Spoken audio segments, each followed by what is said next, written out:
आज हमारा क्वेश्चन है find the pattern in each of the following and fill in the missing number.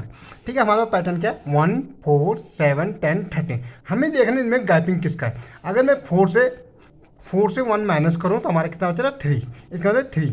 और मैं 7 को अगर 4 को माइनस करूँ तो यहाँ भी 3, इसका मतलब अब हमें पता लग गया हमारे इनके बीच में कितने गैप है 3 का। अगर इनके बीच इसके बीच 3 का, इसके बीच 3 का और इसके बीच 3 का, इसमें हमें 3 का गैप लेके जाना है। ठीक है, तो हम इसमें 3 प्लस करेंगे, कितना हो जाएगा, अगर कितना हो जाएगा 16 हो जाएगा।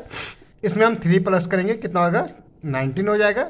19 में 3 प्लस करेंगे 22 और 3 प्लस करेंगे 25 हो जाएगा।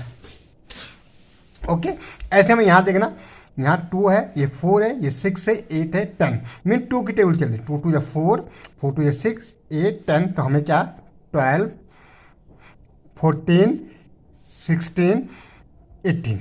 ओके, अब यहाँ देखो 7 है फिर 12 है, तो मुझे एक बार 12 से माइनस करना 7, कितना 5 है। फिर मैं अगर 17 से 12 माइनस करूँ तो 5।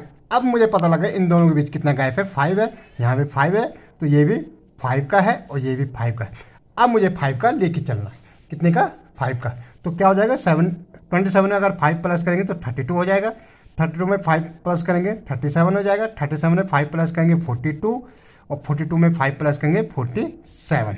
ओके, अब यहाँ देखो नेक्स्ट 512 है, 256 है, 120 घट रहा है। मीन्स यहाँ 512 है तो ये इसका आधा, 512 अपॉन 2 करेंगे, 2 2 4, 1 2 5 10 और 1 2 6 है, इसका आधा। तो 128 को अगर मैं 128 को अगर 2 से काटूँ, 2 6 12 कितना हो रहा 64, तो यहाँ पे आ जाएगा 64। इसका हाफ कितना होता 32, इसका 16, इसका हाफ 8 और इसका 4। तो ये ढंग से हम इसको सीक्वेंस को पूरा कर सकते हैं। Thank you.